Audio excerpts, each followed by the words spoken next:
നമ്മളിപ്പോൾ കണ്ട ഇടത്തു നിന്ന്, അതായത് സന്ധ്യയുടെ സ്ഥലത്ത് നിന്ന് നമുക്ക് ഫാത്തിമ ഐലൻഡിലേക്ക് ഒന്ന് പോകാം. അരുൺ സോളമൻ അവിടെയുണ്ട്.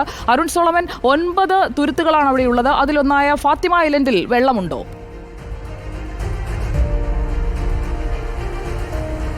സുജയ, വളരെ ദുരിതപൂർണമായിട്ടുള്ള ഒരു ജീവിതമാണ് നമ്മൾ ഈ തുരുത്തിലെത്തിയപ്പോൾ കാണാൻ കഴിഞ്ഞത്.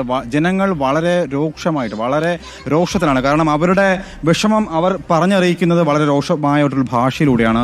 ചേച്ചി, എത്ര നാളായിട്ട് വെള്ളം ഇല്ലാതായിട്ട്? രണ്ടാഴ്ച കൂടുതൽ കഴിഞ്ഞു വെള്ളമില്ലാതായിട്ട്. ഞങ്ങൾ ഈ കടത്തുവെള്ളം ഇറങ്ങി അക്കരെ പോയി മരിയും ചെയ്യുന്ന ഞങ്ങൾ വെള്ളത്തിൽ പോയാൽ എന്തോ ചെയ്യും? ഐസ് പ്ലാന്റുകാർ ഞങ്ങൾക്ക് വെള്ളം തരുന്നില്ല. ഈ ദീപുവാ ഞങ്ങൾക്ക് വെള്ളം കൊണ്ടുവന്ന് 2-3 കുടം വെള്ളം കൊണ്ടു തന്നത്. അത് ഓരോ ആൾക്ക് റേഷൻ കൊടുക്കുന്നതാണ് കൊടുത്തത്. ആ വെള്ളമാണ് ഞങ്ങൾക്ക് കിട്ടിയത്. കോർപ്പറേഷൻ വെള്ളം എത്തിക്കുന്നില്ലേ?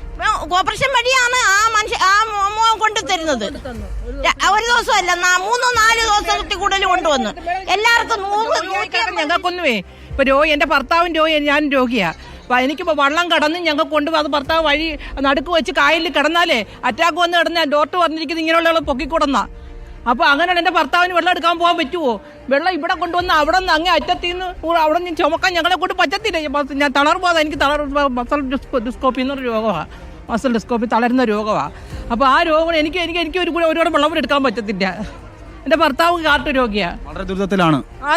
വളരെ ദൂരത്തിൽ ഞങ്ങള് ഭർത്താവിനാണെങ്കിൽ എനിക്ക് ഡോക്ടറെ പറഞ്ഞിരിക്കും ഇങ്ങനെ. സുജയ, ഈ പ്രദേശത്ത് 9 തുരുത്തുകളുണ്ട്. ഈ തുരുത്തുകളിലെ വെള്ള പ്രശ്നം പ്രധാനമായിട്ടും നമ്മൾ നേരത്തെ ദിലീപ് സൂചിപ്പിച്ചതുപോലെ ഈ ശാസ്താംകോട്ട ലൈനിൽ നിന്നും വരുന്ന വെള്ളമാണ്. ചവറ മേൽപ്പാലം തകർന്നതോടുകൂടി 700 mm ലൈനാണ് പൊട്ടിയിരിക്കുന്നത്. ഈ പൈപ്പ് ലൈൻ പൊട്ടിയതിനെ തുടർന്ന് ഈ പ്രദേശവാസികൾ വളരെ വേഗം തന്നെ കൗൺസിലർ ഇടപെടുന്നു. അതിൽ പരാതി ഈ പ്രദേശവാസികൾക്കില്ല. പക്ഷേ അപ്പോഴും സുജയ, എങ്ങനെയുണ്ട് ചേച്ചി ഇവിടുത്തെ പ്രശ്നം എങ്ങനെയാണ്?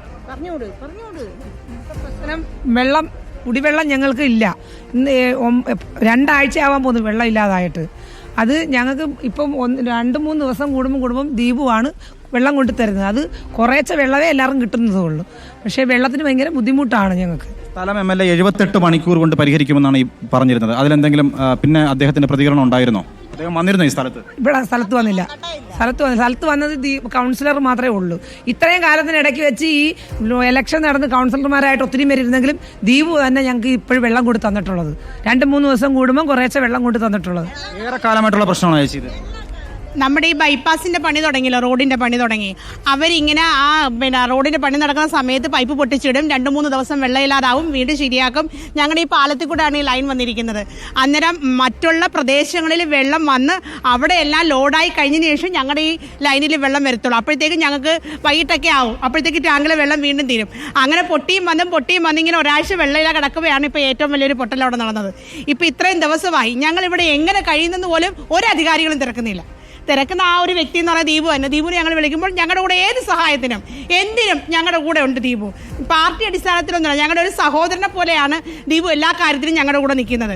പക്ഷേ ഞങ്ങൾ MLA വിളിച്ചു, മേയറിനെ വിളിച്ചു. മേയർ എന്തിനാ പറഞ്ഞൊരു വാക്കുണ്ട് എന്നോട്, ഞങ്ങൾക്ക് ഇന്ന് 6 ദിവസമായിരുന്നു വെള്ളമില്ലാതായിട്ട്. ഞാൻ പറഞ്ഞു, മാഡം ഞങ്ങൾക്കും അത്രയും ദിവസം വെള്ളമില്ലാതായിട്ട്. എന്നിട്ട് എന്തുകൊണ്ട് ഇത്രയും ദിവസമായിട്ട് ഇതിനൊരു പരിഹാരം കണ്ടില്ല? ഇപ്പോൾ ഒരു ജീവൻ പോയി, ആ ജീവൻ അവർ തിരിച്ചു കൊടുക്കുമോ? അതാണ് ചോദ്യം. ആ ജീവൻ തിരിച്ചു കൊടുക്കാൻ കഴിയുമോ എന്നുള്ളതാണ്. തിരിച്ചെത്താം.